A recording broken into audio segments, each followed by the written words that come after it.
The driver clenched the reins in his fists. "Don't move," he said softly to his horses. One of the men approached. He did not seem like a leader by clothes or ornaments, but by the way the others did nothing without a sign from him. His eyes passed over the people like over a known terrain. Then they stopped on the children. He said something short in a harsh language. They were Chiricahua. The driver responded with gestures, not words.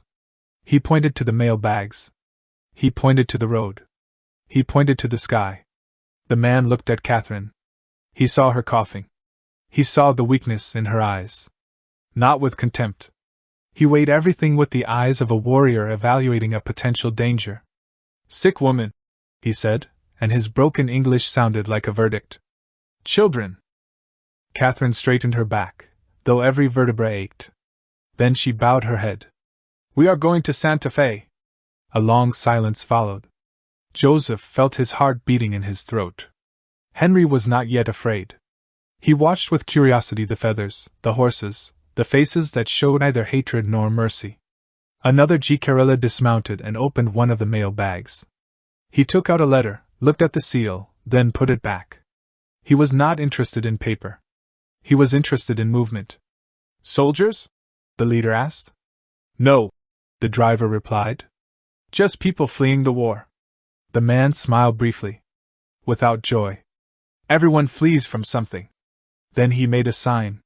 They took 2 small bags. Not gold. Not money.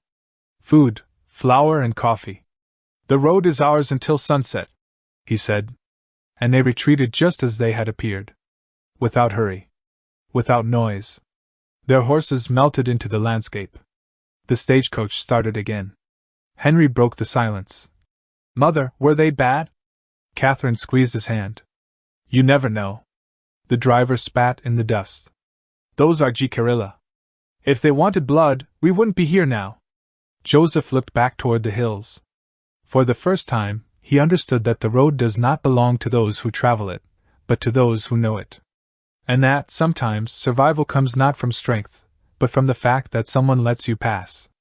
When Santa Fe appeared on the horizon, it was not a paradise. It was just a small, dusty town with wide streets and people speaking languages they did not understand. But for Catherine, it was the destination. She breathed in the dry air. It still hurt, but it was a different kind of pain, one that smelled of sage and freedom. For Joseph, it was an end of the road that looked like a beginning, and for Henry, it was the first place that no longer smelled of winter.